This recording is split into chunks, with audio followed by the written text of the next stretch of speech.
ও আমরা নামাজ না পড়লেও বহু হুজুর গেছে ভালো আছি, এরকম কিছু নেককার মানুষ আছে না? আমরা নামাজ না পড়লেও বহুত হুজুর গেছে ভালো আছি। যে নিজেকে নিজে এতটা ভালো বলে আত্মতৃপ্তি মনে করবেন, সে কখনো আর সামনের দিকে উজতি পারবেন না, ভালোর দিকে যাতে। আপনি তো মনে করতে আমি অনেক ভালো আছি। আর সাহাবায়ে কেরামদের স্বভাব, তুমি ভালো আমি ভালো না, আমি তোমার চেয়ে কম। আবু বকর কয় উমর রে ভাই তোমার নাকি আমার চেয়ে বেশি। হযরত ওমর কয় ভাইজান এই যা কন্টেন্ট এক হইয়েন না, আপনি কোথায় আবু বকর আর আমি কোথায় ওমর, এটা হিসেব বলো নাকি? কাজে পাগল, আমার কাছে দলিল আছে, তোমার নাকি আমার চেয়ে বেশি, এর দলিল আছে। কি দলিল? আজকে হুজুরির থেকে আয়াত শুনেছি, মনে নগদ নাজিল হয়েছে, যে ব্যক্তি গুনাহ থেকে তওবা করে আর সামনে নেক আমলের প্রস্তুতি নেয় আর নেক আমল করে, আল্লাহ তাআলা তার গুনাহ মাফ করে দেয়, সমস্ত গুনাহ সংখ্যা পরিমাণ নেক আমল দিয়ে ভরপুর করে দেয়। তো তুমি এক সময় কাফের ছিলে, আমি এক সময় কাফের ছিলাম, তা আমি কাফের থাকা অবস্থায় আমিও কাফের ছিলাম, তুমিও কাফের ছিলে, তা আমি কাফের থাকা অবস্থায় অত আকাম করি নেই তুমি যত আকাম করছো। তুমি নবীকে মারতেও গেছো, নবীর কল্লা আনতে গেছো, আর আমি এই আকাম করে দিই। তবে কাফের ছিলাম, মূর্তি টুর্তি পূজা টুজা করছি।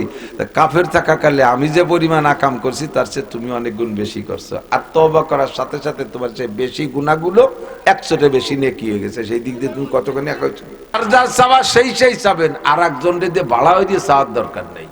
এই আমাদের দেশে মানুষ যখন অসুস্থ হয়ে বিছানায় পড়ে থাকে, মারাত্মক রোগে কতদিন পড়ে রয়েছে, মরেও না বাঁচেও না, সেই সময় বাড়িওয়ালারা 4-5 হাজার টাকা হুজুরকে দিয়ে আসে মাদ্রাসা, হুজুর আমার আব্বার নামে একটা জালালি খতম পড়াই দিয়ে। জালালি খতম কয়তো? দোয়া ইউনুস খতম, দোয়া ইউনুস খতম পড়াই দিয়েন। বাড়ির বিপদে পড়ছে ওরা, আর দোয়া পড়বে হুজুররা। এই দোয়া ইউনুস কোন দোয়ারে কয় জানেন নাকি? লা ইলাহা ইল্লা আনতা সুবহানাকা ইন্নী কুনতু মিনাজ জালিমিন। এই দোয়া না, এটা পড়ছিল কেরা? ইউনুস আলাইহিস সালাম। ইউনুস আলাইহিস সালাম পড়ছে, ঠিক না? কখন পড়ছে? যখন মাছের পেটের ভিতরে বন্দী ছিল, মাছে গিলে ফেলাইছে আর বের হতে পারতেছে না। ফালাউলা আন্নাহু কানা মিনাল মুসাব্বিহিনা লালাবিসা ফি বাতনিহি ইলা ইয়াউমি ইউবআসুন। যদি উনি লা ইলাহা ইল্লা আনতা সুবহানাকা ইন্নী কুনতু মিনাজ জালিমিন না পড়তেন, তাহলে মাছের পেটের মধ্যে কিয়ামত পর্যন্ত থাকতো, হজম হইতেন না, মাছের পেটের মধ্যে থাকিয়া যাইতেন। যখন উনি লা ইলাহা ইল্লা আনতা সুবহানাকা পড়েছেন, তখন এই মহা বিপদ থেকে আল্লাহ ওনাকে নাজাত দিয়েছেন। মাছে যাইয়া সাগরের পাড়ে যে উগরাই দিছে, বমি করে দিছে, আর উনি বের হয়ে গেছেন। সাগরের পাড়ে 40 দিন ছিলেন। জিব্রাইলের মাধ্যমে আল্লাহ তাআলা লাউ গাছ লাগাইয়া, লাউ গাছের নিচে মাছি পড়ে না, যাতে গায়ে মাছি না পড়ে। 40 দিন মাছের পেটে থাইকে তো বডিটা নরম হয়ে গেছে, নরম দেহের উপরে মাছি টাছি পড়লে আবার পোকামাকড় লাগতে পারে, এই জন্য লাউ গাছ লাগাই দিছে। লাউ গাছের নিচে 40 দিন ছিলেন, মাছের পেটে 40 দিন, লাউ গাছ তলায় 40 দিন, ওখান থেকে বাড়ি আসতে লাগছে আর 40 দিন। এই 3 চিল্লা হযরত ইউনুস আলাইহিস সালাতু ওয়াস সালাম মাছে এই রাস্তায় দিয়েছিলেন। মাছের পেটে 40, সাগরের পাড়ে 40, আর রাস্তায় এক চিল্লা। বলতে চাইছি, এই মাছের পেটের ভিতরে বৈশা দোয়া পড়ছেন কি ইউনুস আলাইহিস সালাম না মাদ্রাসার হুজুররা? কারা পড়ছে? ইউনুস আলাইহিস সালাম না, বিপদে পড়ছে উনি, দোয়া পড়ছেন উনি, আল্লাহ নাজাত দিয়ে দিয়েছে। আর আমাদের সমাজে যারা বিপদে পড়ে তারা এ দোয়া পড়বে না, দোয়া দায়িত্ব দিয়েছে হুজুরকে ভর্তি। 5,000 টাকা দোয়া কিনে নিয়ে আসতে গেছে। এই দোয়া কি কিনা বেচা হয় নাকি? বিপদে পড়ছেন আপনি বলেন। এখন এই জায়গায় আবার একটা ভুল বোঝে, মুরব্বী যদি এরকম দীর্ঘদিন বিছানে পড়ে থাকে, তারা যদি ছেলে মেয়েরা আব্বা আপনি তো বহুত কষ্ট করতেছেন, তা আমরা কি একটা দোয়া ইউনুস খতম পড়াই দেবো? মুরব্বীকে হ্যাঁ বুঝছি, আনার আমার ভালো ঠেকতেছে না, মারার জন্য এই দোয়া ভর্তি দিচ্ছ না, এই খতম। এই দোয়া কি মরার দোয়া না বাঁচার দোয়া? ইউনুস আলাইহিস সালাম এই দোয়া পড়ে কি বিপদে পড়ছে না বিপদ থেকে উদ্ধার হয়েছে? বিপদ থেকে উদ্ধার হয়েছে না? আর এই দোয়া ভর্তি করলে কয় আমার মারার জন্য চেষ্টা করতেছ, এটা মারার দোয়া না, এটা বাঁচার দোয়া, বিপদ থেকে উদ্ধারের দোয়া। এক কথা বিপদ থেকে উদ্ধারের দোয়া। যদি তার বেঁচে থাকার মধ্যে বিপদ হয় আর মরার মধ্যে যদি বিপদ উদ্ধার হয়, আল্লাহ নিয়ে যাবে। আর যদি তার বেঁচে থাকার মধ্যে বিপদ উদ্ধার হয়, তাহলে আল্লাহ তাআলা তাকে সুস্থ করে দেবে। এটা হলো সেই দোয়া, ঠিক আছে? দোয়া পড়বো যার যারটা সেই। আমরা হুজুরকে দায়িত্ব দিছি, হুজুর দোয়া করে দেন। হুজুর কি দোয়া করবে? আমাকে এই জায়গায় 200 মানুষ আছেন, 200 মানুষের কার কি প্রয়োজন হুজুর জানে? 200 মানুষের 200 রকম প্রয়োজন না? হুজুর দাইয়ে পেয়ে কি করবে, নিজের কি কি প্রয়োজন আছে সেই কটা কয় মোনাজাতের মধ্যে, আর আমরা কই আমিন আমিন আমিন, মানে হুজুর যা চাহিদা সব আমরা আমিন কইয়ে কবুল করে দিছি, হুজুরই নেবে, আমরা খালি এতে বাড়ি যাব। আর যদি হুজুরের সাথে ঝামেলা থাকে তালি যে কি মাইক দিয়ে দিয়ে দিতে পারে, হুজুর আরবি দুয়ার বুদ্ধি তা তো জানেন না। কমিটির লোক হুজুরের পিছনে খেপছে, এই শবে বরাতের পরে বিদায় দেব। এবার হুজুর কমিটি নিয়ে দোয়া করতে বইছে শবে বরাতে, আরবিতে দোয়াতে আল্লাহুম্মা কুজ আদাই, সবাইকে আল্লাহুম্মা আমিন। আল্লাহুম্মা জালজিল আকদামাহুম, আল্লাহুম্মা শাত্তিত শামলাহুম, আল্লাহুম্মা মাজ্জিক জামরাহুম, আল্লাহুম্মা দাম্মির দিয়ারাহুম, আল্লাহুম্মা ফুল্লা হাদ্দাহুম, আল্লাহুম্মা খুজুম আজিজিম মুক্তাদির ওয়ালা তুসাল্লিত আলাইয়া মাল্লা ইয়ারহামুনা। সুন্দর সুন্দর আরবি দোয়া না? আর সবাই কইছে আমিন। যে কয়জন আমিন কইছে সব দোয়া সেই কয়জনের নামে বদদোয়া আছে হুজুর। কি কি কইছে জানেন? আল্লাহ যে কয়জন আমার পিছনে লাগছে সেই কয়টারে ধরো, সেই কয়টাই ওই জায়গা কয় আল্লাহুম্মা আমিন। ঠিক আছে আল্লাহ ধরো। আল্লাহুম্মা মাজ্জিক জামাহুম, আল্লাহ এদের ভিতরে বিক্ষিপ্ত বিচ্ছিন্নতা সৃষ্টি করে দাও। ওরা কয় আল্লাহুম্মা, জি আল্লাহ কেনজাম লাগাই দাও। আল্লাহুম্মা সাব্বিত উজুহাহুম, আল্লাহ যে কটা আমারে কালকে চাকরি ছুটে দেবে সেই কটার মুখ কালা করে দাও। সাথে সাথে ঘুষোঘুষি লেগে মুখ কালা হয়ে গেছে। এই দোয়া হুজুরে দে করানোর কোনো দরকার নাই। দোয়া করব, আমার দোয়া আমি করব, আমার কি কি প্রয়োজন সব আমি জানি। উদউ রাব্বাকুম তাদাররুয়া খুফিয়া, খুফিয়া মানে গোপনে, খুফিয়া মানে গোপনে। মাইকি দোয়া করলে কি গোপনে না প্রকাশ্যে হয়? এটা প্রকাশ্য হয়ে যায়। আর আরবিতে দোয়ার আরেকটা আরবি হলো মুনাজাত। মুনাজাত মানে আরবি শব্দ না যায় ইউনাজি, মুনাজাত মানে কানে কানে কথা বলা। মজলিসের মধ্যে জোরে জোরে কথা বলতেছে, এর দুটি কথা একটু গোপনে বলতে হবে। ভাইজানের কানটা নিয়ে মুহির সাথে কান মিশাইয়া আস্তে আস্তে ফিস ফিস করে রেখা কানে কথা না? তাহলে আরবি মুনাজাত মানে হলো কানে কথা বলা। তার মানে নিজের একান্ত প্রয়োজনগুলো গোপনে গোপনে আল্লাহরে কও। আল্লাহরে জোরে না করলে শোনে না তা না। আল্লাহ পাক রব্বুল আলামিন নিজেই বলেন ওয়া ইযা সাআলাকা ইবাদি আন্নী ফা ইন্নী করিবি, হে নবী আপনার কাছে আমার বান্দারা জিজ্ঞেস করতে পারে আল্লাহ কত দূর থাকে, আল্লাহরে কত জোরে ডেকে শুনাইতে হবে। বড় মাইক দিয়ে ডাকটা দিলে আল্লাহ শুনবে না এরকম নাকি? চিল্লাই চিল্লাই জাপড় ছেড়ে স্লোগান দিয়ে দল ধরে না ডাকলে আল্লাহ শুনবে না এরকম নাকি? আপনি তাদেরকে বলে দেন ফা ইন্নী করিব, আমারে জোরে ডাকা লাগে না, আমি আল্লাহ তোমার নিকটে আছি। ও আল্লাহ তুমি কত নিকটে আছো? আল্লাহ কয় ওয়া নাহনু আকরাবু মিন হাবলিল ওয়ারিদ, তোমার দেহের ভিতরে সব অঙ্গগুলোই তোমার কাছে, তোমার নিকটে। তবে তোমার ঘাড়ের উপর থেকে যেই রগটা নিচের দিক গেছে, এই সে কি বলা হয় মেরুদণ্ডের ভিতর দিয়া, ওই রগটার নাম হলো শাহরগ। মানুষের সবচাইতে নিকটের অঙ্গ হলো শাহরগ। আল্লাহ পাক বলেন ওয়া নাহনু আকরাবু মিন হাবলিল ওয়ারিদ, আমারে জোরে ডাকা লাগবে না, দল ধরে চিল্লাই বলা লাগবে না, স্লোগান দিয়ে দোয়া করা লাগবে না, মাইকি মুনাজাত করা লাগবে না, আমি তোমার শাহরগের চাইতে নিকটে। উদউ রাব্বাকুম তাদাররুয়া ওয়া খুফিয়া, গোপনে গোপনে নির্জনে ডাকো। মসজিদের কোণায় বসে ফিসফিস করে একা একা বলবেন। রুমে যাইয়া বয়ানের শেষে রুমের মধ্যে বসে একা একা ফিসফিস করে বলবেন রব্বুল আলামিন লেখাপড়া এখন শেষ, কর্মজীবন খুঁজে পাচ্ছি না, আব্বা মার উপরে বোঝা হয়ে গেছি, বিবাহ শাদীও করা দরকার, চাকরি বাকরিও নাই, আয়ের উৎস নাই। রব্বুল আলামিন এইভাবে বেকার বানাই ফেলে রেখো না। আমার মতো যুবক এখন কর্ম করব, আব্বা মারে কামাই করে খাওয়াবো, তুমি একটা ইনকামের সোর্স খুলে দাও হালাল ভাবে। রব্বুল আলামিন আমার এখন বার্ধক্যে এসে গেছি, সব ছেলে মেয়ে বিয়ে দিয়ে ফেলাইছি, ছোট মেয়েটার বয়স বেড়ে যাচ্ছে, আল্লাহ কোথাও থেকে কোনো কাজ আসতেছে না, মেহেরবানি করে তুমি তাড়াতাড়ি মেয়েটার বিবাহের ব্যবস্থা করে দাও। এই কথাটা আপনি আল্লাহরে বলতে পারেন, এটা তো আমি মাইকে আপনার নাম করে বলতে পারি না। আল্লাহ কালামুল্লাহ সাসার তার বয়স 39 বছর, বিয়ে শাদী হচ্ছে না, সে একটু টেরা টেরা আছে, উত্তর দিক তাকায়, দক্ষিণ দিক দেখে, একটু ঠ্যাং কান টেনে টেনে ওঠে, এর কোনো বিয়ে শাদী হচ্ছে না, ভালো একটা ছেলের জোগাড় করে দাও। এই কি মাইকি পাওয়া যায়? তাহলে সেই সাসারে আর ওই কাজলিরে দিন ভরে সবাই খেপাই নিয়ে বেড়াবে না? এটা মেয়ের বাপ আল্লাহর কাছে বলবে, মেয়ে নিজে বলবে, দোয়া করবেন কি কইয়া? রব্বানা হাবলানা, এই যাদের বিবাহ শাদী হচ্ছে না, দেরি হয়ে যাচ্ছে, রেগুলার এখন থেকে 5 ওয়াক্ত নামাজের পরে যার যার দোয়ার মধ্যে শরীক করে নেবেন।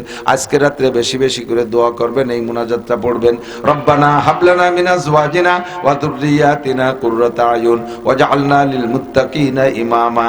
আপনাদের যাদের ছেলে মেয়ের বিবাহ হচ্ছে না, কন্যা বা ছেলে খুঁজে পাচ্ছেন না, ভালো মিল হচ্ছে না, বিয়ে হচ্ছে না, বা মেয়েরা যারা বিয়ে হতে দেরি হয়ে যাচ্ছে, এই দোয়াটা তারা বেশি বেশি পড়বেন। আব্বারা এই দোয়া বেশি পড়বেন, সন্তান নেককার হবে। মা এই দোয়া বেশি পড়বেন, সন্তান নেককার হবে। স্বামী স্ত্রী উভয় পড়বেন, দুইজনের মধ্যে সুসম্পর্ক, মিল মুহাব্বত পয়দা হবে। আল্লাহ পাক বলেন রব্বানা হাবলানা, তুমি বলো রব্বানা হাবলানা মিন আজওয়াজিনা ওয়া যুররিয়াতিনা কুররাতা আয়ুনিন ওয়াজআলনা লিল মুত্তাকিনা ইমামা। রব্বুল আলামিন, আল্লাহ পাক রব্বুল আলামিন আপনার এই দোয়া কবুল করবে, সব এই জাতীয় সমস্যার সমাধান হয়ে যাবে। আল্লাহুম্মা রযুকনা রিজকান ওয়াসিআন হালালান তাইয়্যিবা, আল্লাহ প্রশস্ত হালাল রিজিকের ব্যবস্থা করে দাও। আল্লাহুম্মা রযুকনি হায়াতান তাইয়্যিবা হায়াতান তাবিলা বিসসিহাতি ওয়াল ইফাতি ওয়াল আফিয়াতি ওয়াল মাগফিরাতি ওয়াল গিনা। আল্লাহ তুমি আমাকে হায়াতে তয়্যিবা দান করো, সুস্থতার সাথে। খেয়াল করেন, দোয়া হায়াতের দোয়া যখন করবেন শুধু হায়াতই চাইবেন না, লম্বা হায়াত পাইলেই তার মধ্যে কোনো ক্রেডিট নাই। 200 বছর হায়াত পাইছেন, হায়াত চাইছেন, আল্লাহ 200 বছর হায়াত দিয়েছে, লাস্টের 100 বছর প্যারালাইসিসে বারান্দায় পড়ে রয়েছেন। হায়াত 200 বছর, 100 বছর বারান্দায় প্যারালাইসিসে স্ট্রোক করে পড়ে রয়েছেন। এই 100 বছর হায়াতের 5 পাইরও দাম আছে, হুটো ভাইরও দাম আছে। বরঞ্চ বাড়িওয়ালারা আপনার এনে জ্বালায় মরে, ডেলি ডেলি হুজুর গেছে, হুজুর একটা খতম পড়ে আব্বারে মারিয়ে দিয়ে যায়নি, দেখেন দি তো উজো হইও না ভাই, হইও না বিছেন ভাটি আগিয়ে ভাই দিয়ে নষ্ট হচ্ছে। সেদিন আমার মার মুখ বলে কাশি বাইজি একের মাহাই বেলাই দিয়েছে। এই যে জ্বালা, এই হায়াতের কোনো দাম নাই। সুস্থতার সাথে, ইজ্জতের সাথে, প্রশস্ত হালাল রিজিকের সাথে, সম্মানের সাথে লম্বা হায়াতে তয়্যিবা দান করো। দোয়া করা যাবে না? দোয়া করা যাবে না? দোয়া এগুলোই করবেন। সর্বপ্রথম গুনার থেকে তওবা করবেন, গুনাহ মাফ চাইবেন। আর গুনার থেকে তওবা, গুনার থেকে যতক্ষণ পর্যন্ত খালেস অন্তরে তওবা না করবেন, শুধু দোয়া গুনাহ, শুধু তো আস্তাগফিরুল্লাহ পড়লেই কাজ হবে না। অন্তর থেকে গুনাহকে গুনাহ বোঝেন, গুনাহকে গুনাহ বোঝেন। গুনাহকে যদি গুনাহ মনে করেন তাহলে তওবা করা সম্ভব। আর যদি গুনাহ আপনার অভ্যাসে খেয়াল করে না, গুনাহ যদি আপনার অভ্যাসে পরিণত হয়ে যায়, গুনাহ যদি আপনার অভ্যাসে পরিণত হয়ে যায়, তখন গুনারে গুনাহ মনে হয় না, তখন আপনি সেই গুনাহ থেকে তওবা করতে পারবেন না।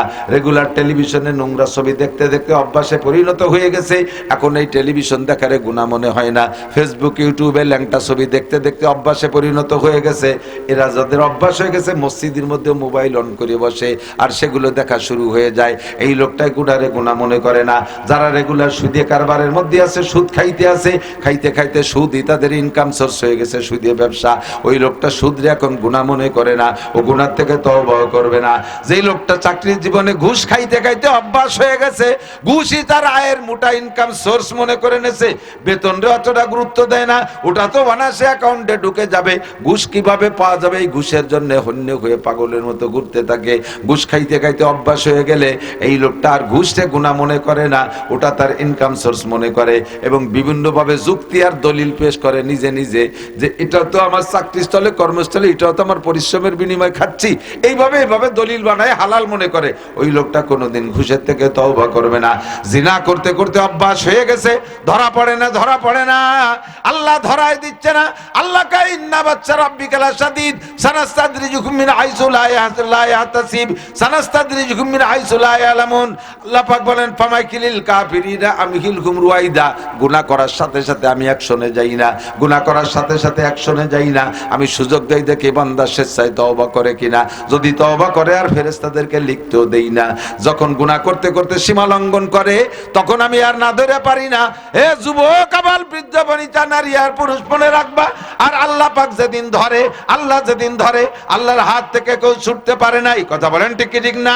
সানাস্তাদরিজুকুম মিন হাইসু লা ইয়ালামুন, কোন দিক দিয়ে কারে ধরবে তুমি জানো না। কেউরে চোখের মধ্যে চোখের পাওয়ার কেড়ে নেবে, এভাবে ধরবে, কের ব্রেন স্ট্রোকের মাধ্যমে ধরবে, কের হার্ট স্ট্রোকের মাধ্যমে ধরবে, কের বাল্ব খারাপ করে দিয়ে ধরবে, কের কিডনি ড্যামেজ করে দিয়ে ধরবে, কের পাকস্থলীতে পচন ধরাই দেবে, কের ব্লাড ক্যান্সার দিয়ে দেবে, কের প্যারালাইসিস করে অঙ্গ এক একটা অঙ্গ হানি করে ফেলায় রাখবে। কোন দিক দিয়ে কারে ধরবে কেউ জানো না, এটা আল্লাহ পাকই জানে। আল্লাহ কয় গুনাহ করো আর সাথে করেই যাচ্ছ, মনে করতেছো তাৎক্ষণিক আমি কোনো অ্যাকশনে যাচ্ছি না বিদায় তুমি এটাকে বৈধ মনে করছো, মনে করতেছো যে গুনাহ করলে কি হয়, কতই তো করলাম, কিছুই তো হলো না। বান্দারে যেদিন হবে সেদিন তুমি বাঁচতে পারবা না। ধরবে যেদিন, বহুত জনকে ধরিয়ে দেখাইছে। দুঃখের বিষয় হলো মানুষ এগুলো প্রক্ষেপ করে না। আল্লাহ কিসসাগুলো বলেন, এ ফাতাবিরু ইয়া উলিল আবসার, নমরুদরে কিভাবে ধরছি কিসসাটা শুনে ওখান থেকে উপদেশ গ্রহণ কর। ফিরাউনরে কিভাবে মারছি কিসসাটা শুনে উপদেশ গ্রহণ কর। তার মানে তুই ফিরাউনি স্বভাব ছেড়ে দে। কার সাদ্দাদরে কিভাবে মারছি কিসসাটা শুনে সেখান থেকে উপদেশ গ্রহণ কর। বর্তমান বিগত অতীত সবকিছু দেখেন, এরকম বহুত ঘটনা আল্লাহ ঘটায় দেখাইছে। বহুত প্রভাবশালী সমাজ নেতা, সমাজের বহুত প্রভাবশালী মাতুব্বারদেরকে দেখেছি জীবনের শেষ দিক দিয়ে স্টক করে পড়ে রইছে, পেশাব পায়খানা একসাথে গুলাই ফুলাই নইছে, নিজের ভাত কটা নিজে হাদ্য ধরে মুখে উঠাই খাইতে পারে না, মসজিদে নামাজ পড়তে যাইতে পারে না, আউ মাউ খাও মাওয়ারে কথাটাও ক্লিয়ার করে বলতে পারে না। এরকম জালেম, এরকম অন্যায় বিচারক মাতুব্বারদেরকে দেখছেন কি দেখেন নাই? বহুত চাকরিজীবীকে দেখেছি, ডিপার্টমেন্টে চাকরি করছে, ডিপার্টমেন্টের নাম বলবো না, চাকরি যতদিন করছে ততদিন শক্তি খাটায় সব কামাই করে আসছে। বাড়ি আসার পরে শেষ দিক দিয়ে 5-7 বছর প্যারালাইসিসে পড়ে রয়েছে, হাত দুটো অচল, পা দুটো অচল, বড় অসহায় হয়ে পড়ে আছে। আল্লাহ কয় কখন কারে ধরবো আমি জানি। ও বান্দা, সুযোগ আছে আজকে রাত লাইলাতুল বরাত, আয় সবাই আয় সবাই আয়, 7 বার আগার তওবা শেখাস্তি বাজা, ভয় নাই 100 বার তওবা করেছিস আর ভঙ্গ করেছিস, আমি আল্লাহ পাক দরজা খুলে রেখেছি। কুল ইয়া ইবাদিয়াল্লাযীনা আসরাফু আলা আনফুসিহিম লা তাকনাতু মির রাহমাতিল্লাহ ইন্নাল্লাহা ইয়াগফিরুদ যুনুবা জামিআ ইন্নাহু হুয়াল গফুরুর রহিম। জীবনে যত গুনাহ করেছো নিরাশা হয়ে যেও না, আমি আজকে ক্ষমার দরজা খুলে দিয়েছি, বান্দা চলে আসো, তোমার সব গুনাহ মাফ করে দিয়ে আর একটা বোনাস দিয়ে দেব অতিরিক্ত। তুমি যদি খালেস তওবা করো যে গুনাহ করছি তো আর করব না, ছাড়ছি তো আজকে ছেড়েই দিছি আর কোনোদিন করব না এই গুনাহ, তাহলে এমন তওবার বিনিময়ে তোমার বিগত জীবনের সব গুনাহগুলো আমি আল্লাহ তাআলা নেকি দ্বারা বদলাইয়া দেব। খেয়াল করতেছেন? তওবা করা যাবে তওবা করা যাবে সাথে ইনশাআল্লাহ কইলে তওবা হবে না। তার মানে আজকে করব না, ইনশাআল্লাহ কোনো একদিন করব, এর নাম তওবা না। গুনাহ থেকে তওবা করেই ফেললাম, গুনাহ করবই না, পাক্কা প্রতিজ্ঞা। গুনাহ কি এটা আপনার জানতে বাকি নাই। গুনাহ কি জানেন না এমন কোনো মানুষ নেই। আর নেকি কিসে কিসে হয় তাও জানেন না, সাবালেগ নারী আর পুরুষ কেউ বাকি নাই, সকলেই জানেন। নেকির কাজ ছাড়বো না, গুনার কাজ করব না, পাক্কা তওবা আজকে রাত্রে করেন, তাহলে আল্লাহ পাক রব্বুল আলামিন আমার আপনার সব গুনাহ পিছনের মাফ করে দেবে। কয় কত মাফ করবে হুজুর, কত মাফ করবে? কি পরিমাণ যে করছি, আমি এত গুনাহ করছি তা আমি আর আল্লাহ ছাড়া কেউ জানে না, আপনি তো জানেন না, এই জন্য আমার ভয় লাগতেছে। আল্লাহ কয় না, নবী পাক বলেন তোমার গুনার সংখ্যা যদি হয় কাদাদি আওরাকিল আশজার, পৃথিবীতে যত গাছ আছে আর এতে যত পাতা আছে গুনিয়ে সারা যাবে, এত সংখ্যাও যদি গুনাহ হয়। কাদাদি রমালিল আর, জমিনে যত বালুকণা আছে এত যদি হয় গুনাহ, এটা কি সম্ভব গুনাহ? এরপরে বলে কাদাদি জাবাদিল বাহার, দুনিয়ায় যত পানি আছে পানিকে ভাবে বাতাসে উড়িয়ে দিলি কণা কণা হয় না, এতে যত কণা হবে এত সংখ্যাও যদি গুনাহ হয়। এমনকি 3টে মিলে যত সংখ্যা হবে, আজকে তুমি খালেস দিলে তওবা করো, এই গুনাহ যা করছি আর করব না, এই গুনাহ যা করছি আর করব, এভাবে পাক্কা প্রতিজ্ঞা করে যদি সামনে ফাআমিলা আমালান সালিহা নেক আমল করতে থাকেন, গুনাহগুলো ছেড়ে দিয়ে, আল্লাহ পাক বলেন ফাউলাইকা ইউবাদদিলুল্লাহু সাইয়্যাতিহিম হাসানাত, এই 3 প্রকারের যত গুনাহ আছে সব গুনাহ নেকি হয়ে যাবে। হযরত আবু বকর আর ওমর দুইজনের একটা ঝগড়া। উমর রাদিয়াল্লাহু তাআলা আনহুকে আবু বকর যাইয়া বলতেছে, দোস্ত আজকে একটা আয়াত শুনিয়েছি হুজুরির কাছে, মজার কথা, একটা মজার একটা আয়াত শুনিয়েছি, এই আয়াতের দৃষ্টিকোণ থেকে আমি হিসাব নিকেশ করে পাইছি ওমর তোমার নেকি আমার চাইতে বেশি। কেডা কয়? আবু বকর। কারে কয়? ওমরকে বলেন তোমার নেকি আমার চাইতে বেশি, তুমি আমার চেয়ে ভালো। এটা হলো সাহাবায়ে কিরামদের তর্ক। আর আমাদের তর্ক কি? আরে ওটা মানুষ, ও কি ওর তবলিগি গিলি কি হুজুর হয়ে যায় নাকি? আর হুজুর হলি কি বিশ্বাস হয়ে যায় নাকি? ও আমরা নামাজ না পড়লেও বহু হুজুর গেছে ভালো আছি, এরকম কিছু নেককার মানুষ আছে না? আমরা নামাজ না পড়লেও বহুত হুজুর গেছে ভালো আছি। যে নিজেকে নিজে এতটা ভালো বলে আত্মতৃপ্তি মনে করবেন, সে কখনো আর সামনের দিকে উজতে পারবেন না, ভালোর দিকে যেতে পারবে। আপনি তো মনে করতে আমি অনেক ভালো আছি, আর সাহাবায়ে কিরামদের স্বভাব তুমি ভালো আমি ভালো না, আমি তোমার চেয়ে কম। আবু বকর কয় উমর রে ভাই তোমার নাকি আমার চেয়ে বেশি। হযরত ওমর কয় ভাইজান এই যা কন্টন এক হইয়েন না, আপনি কোথায় আবু বকর আর আমি কোথায় ওমর, এটা হিসেব বলো নাকি? কাজে পাগল আমার কাছে দলিল আছে, তোমার নাকি আমার চেয়ে বেশি, এর দলিল আছে। কি দলিল?